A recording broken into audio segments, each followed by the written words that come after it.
Hello, welcome to Give a Helping Hand, brought to you by Kanawha County Schools Television, Suddenlink Communications, and the United Way of Central West Virginia. I'm Margaret O'Neill with the United Way, and we welcome you again to today's show.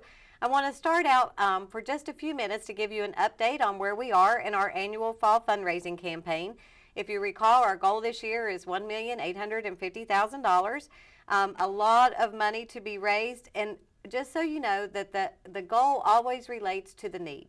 So if it sounds like we're trying to raise a lot of money, that's because there is a huge need in Central West Virginia to support programming related to children and families, to our elder citizens who struggle every day on challenges about whether they can buy their medicine or go to the grocery store or pay their utility bills. And so your United Way fights every day to try to find programming that will address the most pressing needs in our communities, everything from homelessness to certainly our drug addiction challenges around our state, and many other things that your donations go to support, and not just support, but to go to impacting change. And so the United Way's model is always about not just a handout, but a hand up, to find ways to help people get an employment that will allow them to raise their kids in a healthy and strong environment, that will allow working single parents to not have to have 2 or 3 jobs in order to feed their children or make sure that their kids have shoes and clothes appropriate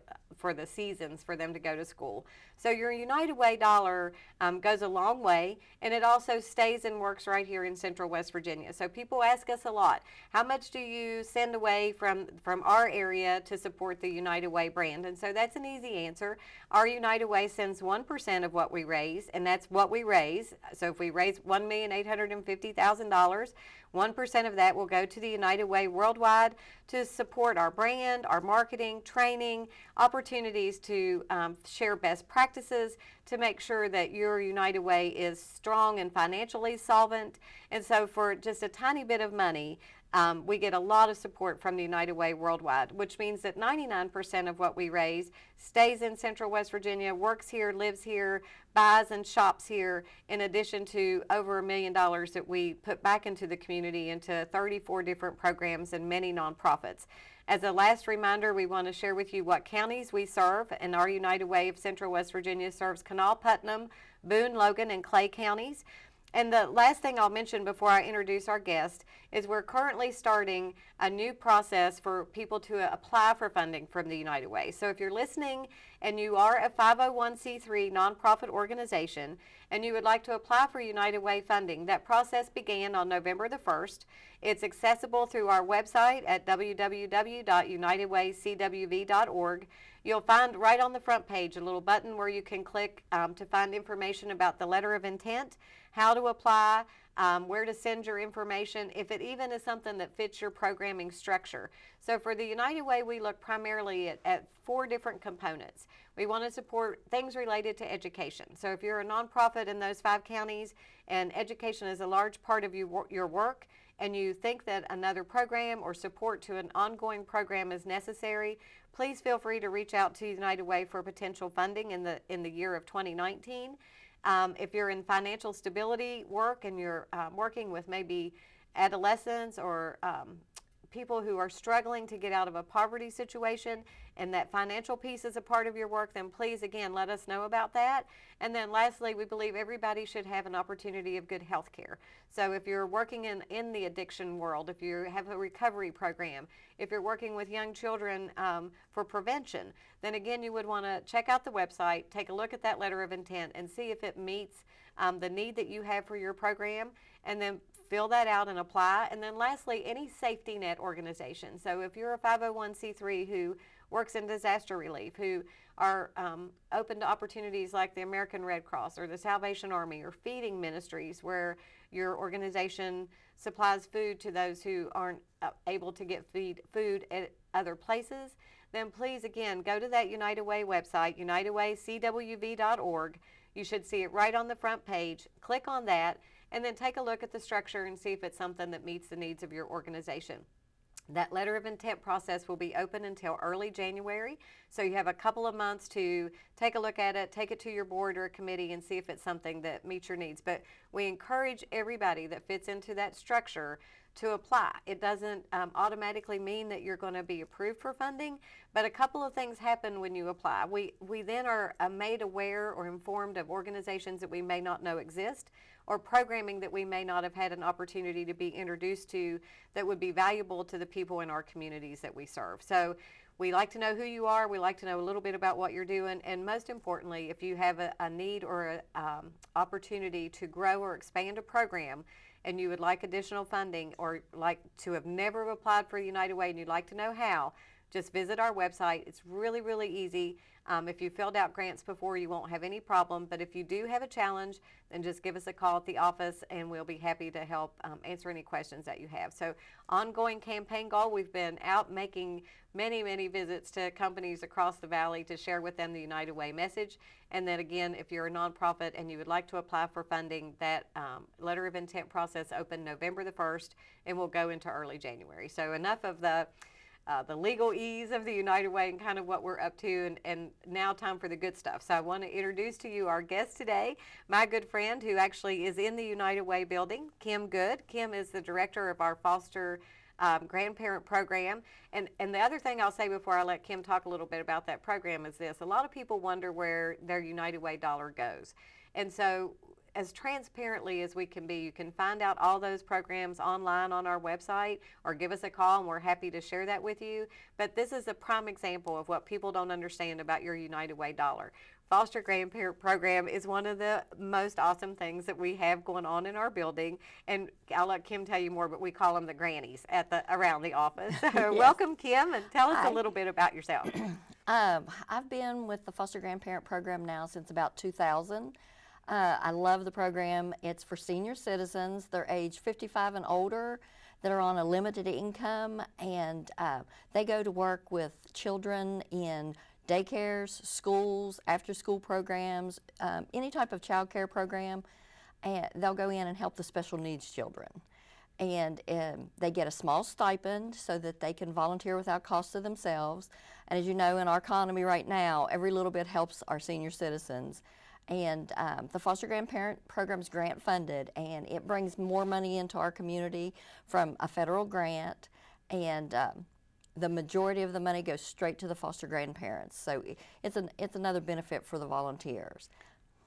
I'll just interject really quickly. We hear a lot from people about what can I do, what volunteer opportunities are out there. And so I'm 56 and, I'm still working, clearly, but there are a lot of folks my age and slightly older friends that I have who have gotten to a point in their career where they can either retire completely or go into a more semi-working kind of part-time position. So something like the Foster Grandparent Program would be perfect for those people who want to stay involved in their communities and give back to their kids.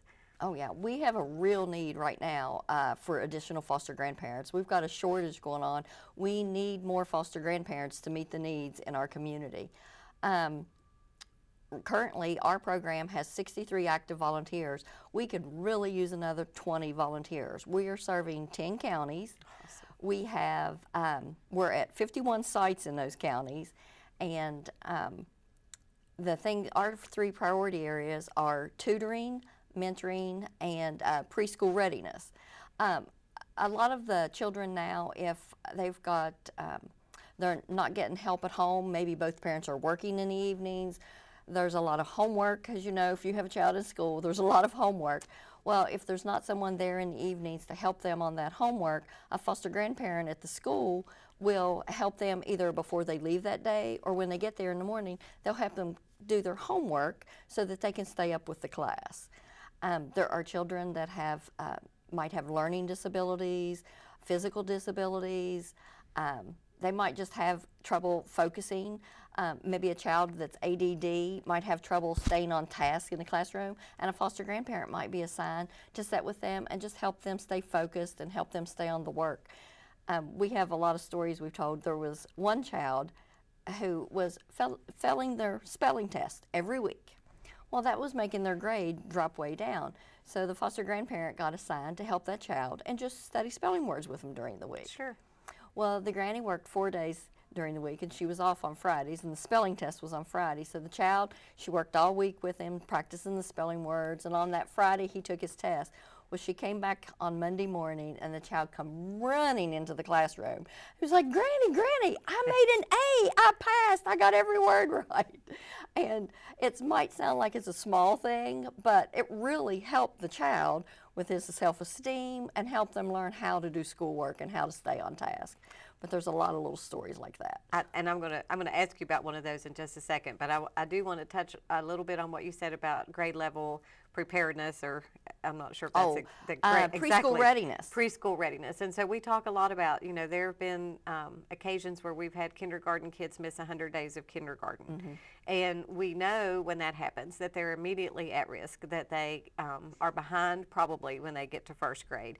And what a lot of people may not know is that third grade reading level is critical. So if a child gets to third grade and is unable to read at a third grade level, it immediately puts a little asterisk beside their name going forward as an at-risk child, because they then will fall further behind in the summer. If they fall behind. Exactly. And just as you said, if I'm at home with perhaps a foster parent instead of a parent, or if I have grandparents or aunt and uncles that are trying to help care for me, especially if they're working or if there are additional kids in the home, that really makes it hard for me as somebody who's behind already.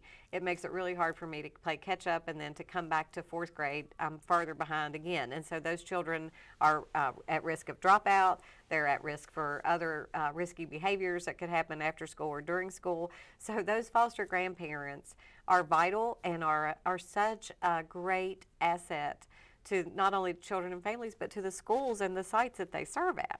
Yeah, in West Virginia, there are a lot of at-risk children, and our risk, our goals, our community needs that were assessed. If you're at risk and you come from a low-income family, you might not be getting the assistance. You're already at risk when you get to school. And in the school readiness programs, there's a lot of children coming in that don't know how to count to 10, and they don't know how to do their alphabet, things that you're supposed to know already when you go into kindergarten. So a foster grandparent can help that child catch up when they get into the preschool readiness, or if they're behind, like you said, when they're going into third grade, the teacher or the child care professional determines what that foster grandparent will work on them with, and so they're getting the exact tutoring and one-on-one attention. That's what a foster grandparent does. It's the one-on-one attention.